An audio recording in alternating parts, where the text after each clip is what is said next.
Hi guys, welcome back to High Crime, a show where I take an edible and get way too stoned and talk about a fucked up serial killer. Something for your mind.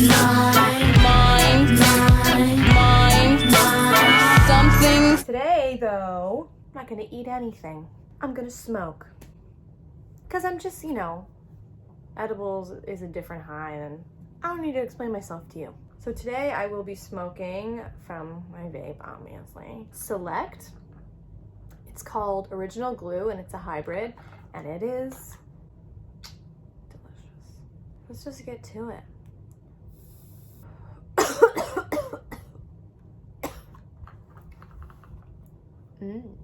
Not gonna need much of this. The sun is still out. Okay. You get the point. I'm gonna keep smoking. You guys go about your business. I'll be back at some point. I don't know. Bye! Stop shaking. Is it shaking? Oh my god. I'm so sleepy. I don't know if I'm gonna make it. Okay. Excuse me.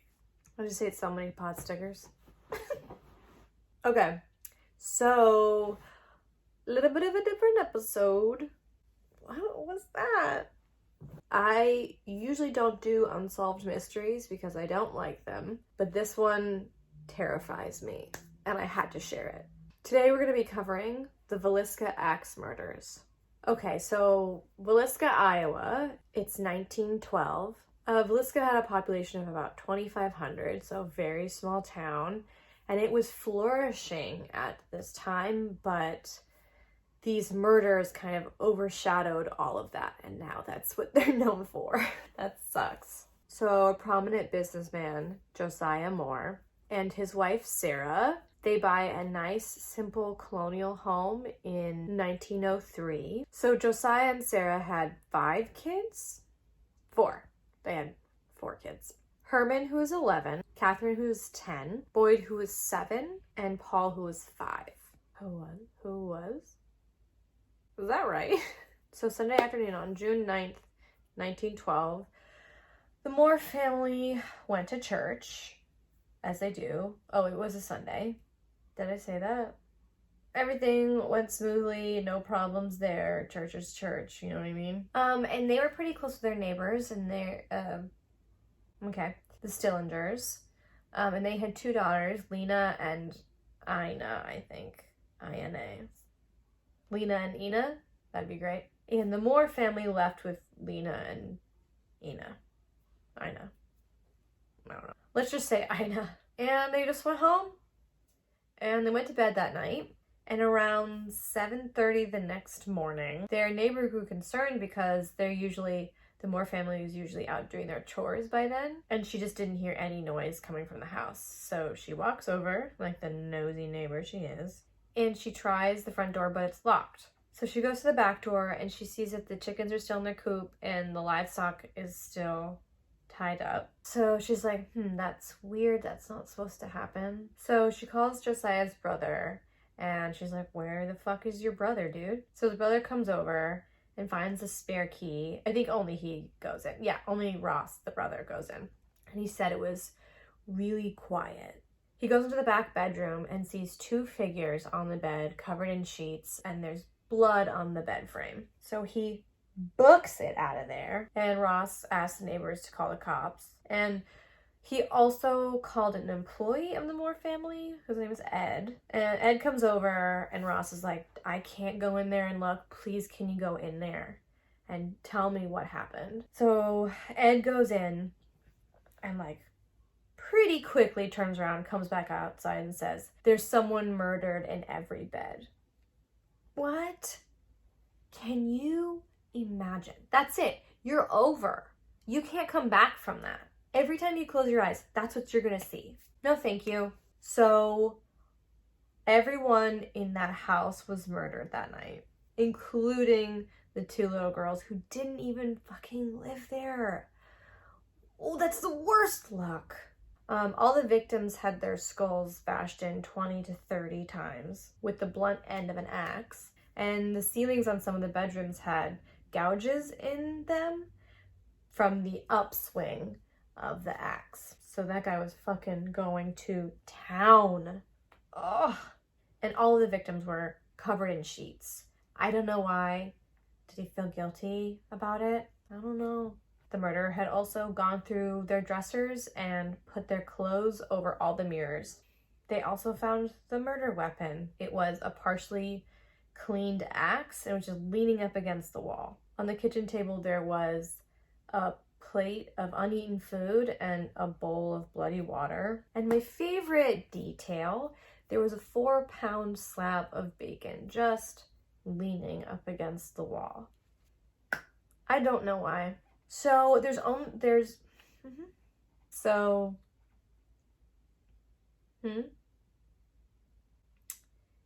this. So there are a few suspects, but I'm only gonna name one. What? I'm only gonna name one. My favorite. Reverend Lynn George Jacqueline Kelly. Did I get that right? I got it right. Get out of town. So the Reverend was leaving on a train from Villisca Monday morning. And he allegedly said there are 8 dead souls back in Villisca. But at this time, the bodies hadn't been found yet. So the Reverend arrived in Villisca that Sunday, and just hung out. I don't know, I guess he went to church, and then left the next morning. So he's in that perfect window. He went to a Sunday school performance that the Stillinger girls were in. He returned 2 weeks later, and he posed as a detective and joined other detectives on a walk through the house. It's freezing in here. Are you guys cold? I'm so cold. So Reverend Kelly had suffered a mental breakdown when he was younger, and he was a traveling minister and preached at Methodist churches all across the Midwest. Maybe I should just move to the Midwest. He developed a reputation for odd behavior. He sent inappropriate things in the mail to random people, I think, and went to a mental hospital. So he was indicted for Lena Stillinger's murder. I don't know why not the other ones, but just her, I guess. And they interrogated him for like a whole summer. Oh my god. I'm so high. Finally, he signed a confession because God had whispered to him, Suffer the children come unto me. Suffer the children to come unto me. Unto me.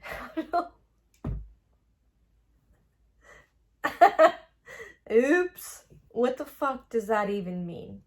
But he recanted his confession at trial. On trial? And the jury deadlocked. And then, so they called in another jury. And they also deadlocked, so he was acquitted of the murders. And no one else has ever been tried for the murders. And you can still visit the house. I want to go so much mad. Tons of paranormal. Lots of paranormal. Forget it. Okay. I fucking nailed it. Recommend some things to me? Anything now. I guess I'm taking anything. I do anything. Fucking anarchy, dude. Okay, guys. I salute. Whatever. Bye. Something for your